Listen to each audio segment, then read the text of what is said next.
മഹാരാഷ്ട്രയിൽ ശിവസേന ഏകപക്ഷീയമായി സ്ഥാനാർത്ഥി പട്ടിക പ്രഖ്യാപിച്ചിട്ടില്ലെന്ന് Sanjay Rawther 24-നോട്.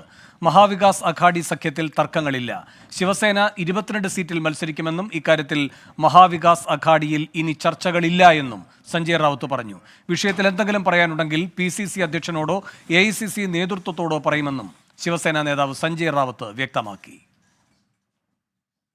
Appointment in our seat sharing formula. We are working together and we have already completed our talk on 48 seats. Shiv Sena contesting on 22 seats, Congress 16 and NCP on 10 seats. It's final now. So the discussions are over? Discussions are over and now we are going towards our campaigns and joint rallies, common minimum program. Today evening we are meeting Sharad Pawar ji, Uddhav Thackeray ji and Balasaheb Thorat ji, and matter is over now. മുംബൈയിൽ നിന്ന് ശ്രീനാഥ് ചന്ദ്രൻ കൂടുതൽ വിവരങ്ങളുമായി ചേരുന്നു. ശ്രീനാഥ്, ഇനി ചർച്ചയ്ക്കില്ല എന്ന് പറഞ്ഞ് നിലപാടിൽ വിട്ടുവീഴ്ചയില്ല എന്ന് തന്നെയാണോ ശിവസേന നേതൃത്വം വ്യക്തമാക്കുന്നത്?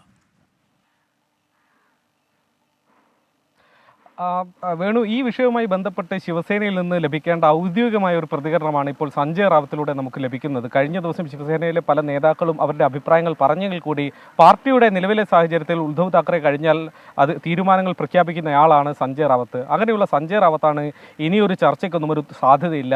48 സീറ്റാണ് ആകെ മഹാരാഷ്ട്രയുള്ളതിൽ. അത് എങ്ങനെയൊക്കെ വിഭജിക്കണമെന്ന കാര്യത്തിൽ ഇനി ചർച്ചകളൊന്നും ബാക്കിയില്ല എന്ന് സഞ്ജയ് റാവത്ത് പറയുമ്പോൾ, കഴിഞ്ഞ ദിവസം കോൺഗ്രസ് നേതാക്കൾ ചർച്ചകൾ പൂർത്തിയായിട്ടില്ല, അത് പൂർത്തിയാവുന്നതിന് മുമ്പ് തന്നെ ശിവസേന ഇത്തരത്തിലൊരു പ്രഖ്യാപനം നടത്തിയത്, സീറ്റ് പ്രഖ്യാപനം നടത്തിയത് അത് തെറ്റാണെന്ന് പറയുന്ന വാദത്തെ പൂർണ്ണമായി തന്നെ ഖണ്ഡിക്കുകയാണ്. സീറ്റ് വിഭജനവുമായി ബന്ധപ്പെട്ട് ഇനി ഒരു ചർച്ചയും മഹാരാഷ്ട്രയിൽ ശേഷിക്കുന്നില്ല എന്ന് പറയുന്നു. 22 സീറ്റിൽ ശിവസേന ഉദ്ധവ് വിഭാഗം ആ മുന്നണിക്കകത്ത് നിന്ന് മത്സരിക്കുമെന്ന് പറയുന്നു. മാത്രമല്ല, സഞ്ജയ് നിരുപം അടക്കമുള്ള കോൺഗ്രസ് നേതാക്കൾ കടുത്ത ഭാഷയിൽ കഴിഞ്ഞ ദിവസം വിമർശനങ്ങൾ ഉന്നയിച്ചിരുന്നു. ഇങ്ങനെ പോയാൽ അത് കോൺഗ്രസിന്റെ നാശത്തിലേക്കാണ്, അതുകൊണ്ട് മുന്നണി വിട്ട് പോകേണ്ടതുണ്ട് കോൺഗ്രസിന് എന്നതായിരുന്നു സഞ്ജയ് നിരുപത്തിന്റെ പ്രതികരണം. അതുമായി ബന്ധപ്പെട്ട് സഞ്ജയ് റാവത്തിന് പറയാനുള്ളത് എന്ത് എന്ന ചോദ്യത്തിന് അദ്ദേഹം സഞ്ജയ് നിരുപത്തെ പോലുള്ള ആളുകൾക്ക് മറുപടി കൊടുക്കാൻ താൻ സംസാരിക്കുന്നുണ്ടെങ്കിൽ അത് AICC നേതൃത്വമായോ മല്ലികാർജ്ജുൻ ഖാർഗെയുമായോ അല്ലെങ്കിൽ PCC അധ്യക്ഷനുമായോ ഒക്കെ തന്നെ ആയിരിക്കും.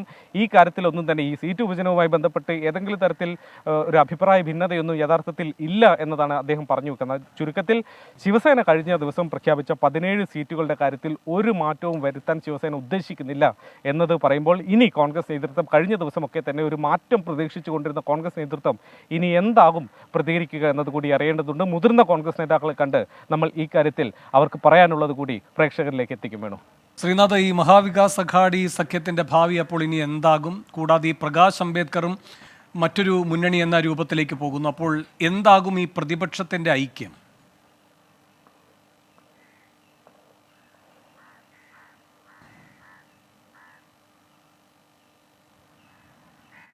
ശ്രീനാഥ് ചന്ദ്രനാണ് മുംബൈയിൽ നിന്ന് വിവരങ്ങൾ നൽകിയത്. സഞ്ജയ് റാവുത്തിന്റെ പ്രതികരണമാണ് 24 ലഭിച്ചത്. ഒരു വിട്ടുവീഴ്ചയുമില്ല, 22 സീറ്റുകളിലും ശിവസേന മത്സരിക്കുമെന്ന നിലപാട് കടുപ്പിച്ചിരിക്കുകയാണ് ശിവസേന നേതൃത്വം. മാത്രവുമല്ല, ഇനി മഹാരാഷ്ട്രയിലെ കോൺഗ്രസ് നേതൃത്വവുമായും ചർച്ചയ്ക്കില്ല എന്നും സഞ്ജയ് റാവുത്ത് വ്യക്തമാക്കിയിരിക്കുകയാണ്.